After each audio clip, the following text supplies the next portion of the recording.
When it looked as though contagion could spread throughout the entire financial system, the government stepped in, wholly nationalising Northern Rock, part nationalising others, and taking significant stakes in Royal Bank of Scotland and Lloyds. If the government hadn't intervened at that point with fresh capital for the banks and guarantees, the banking system would have gone.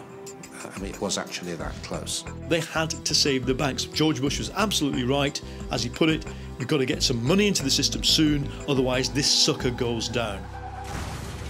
Despite taxpayers' money being used to prop up the banks, the country was nevertheless plunged headlong into recession. There are very big costs with very large banks in that they are very powerful and they start looking what's called too big to fail.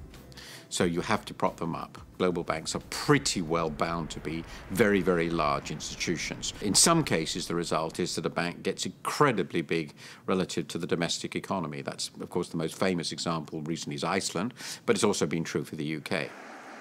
The eruption in financial markets across the world now threatens Iceland with national bankruptcy. Just over 300,000 people live here. The gross domestic product is £10 billion, but its financial institutions owe a staggering £50 billion.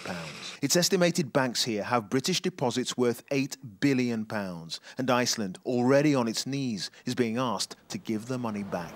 Ultimately, individual UK investors lost nothing in the Icelandic collapse, though many councils and businesses wrote off millions. The major impact came when RBS and Lloyds had to be rescued at the same time as the government had to bail out part of Bradford and Bingley.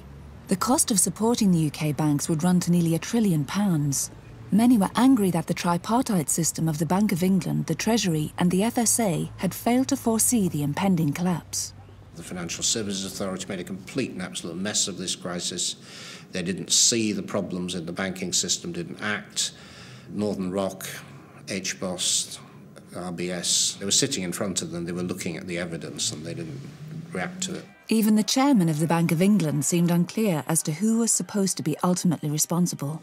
It's like the designer of the Titanic saying it was unsinkable, and then we discover that once 4 of the first 6 compartments are flooded, the whole thing sinks. Well, legislation Can't handle a financial crisis. No. Who is actually in charge? Well, what do you mean by in charge? Well, would you like to define that? What our constituents want to know, given this mess, who is in charge of it? Who is responsible? Well, we are each responsible for the various responsibilities that we've been given under the MOU. The final decision on whether to put tax... These failures in the regulatory system and the lack of clear accountability raise the question of where the balance of government regulation should lie. We've had the crisis, and now we have to decide what we want to do about the banking system going forward. There is going to be tighter regulation. The FSA is going to be crawling all over banks and other financial institutions, and there will be tighter capital requirements. But I think that the Keynesians, the people who believe that the government has a role to play, have won that argument hands down in the last 2 years. I think we have to get back to a more activist role for government, a more activist role for regulation. And then we can avoid some of these falling into the foxhole as often as we have been doing.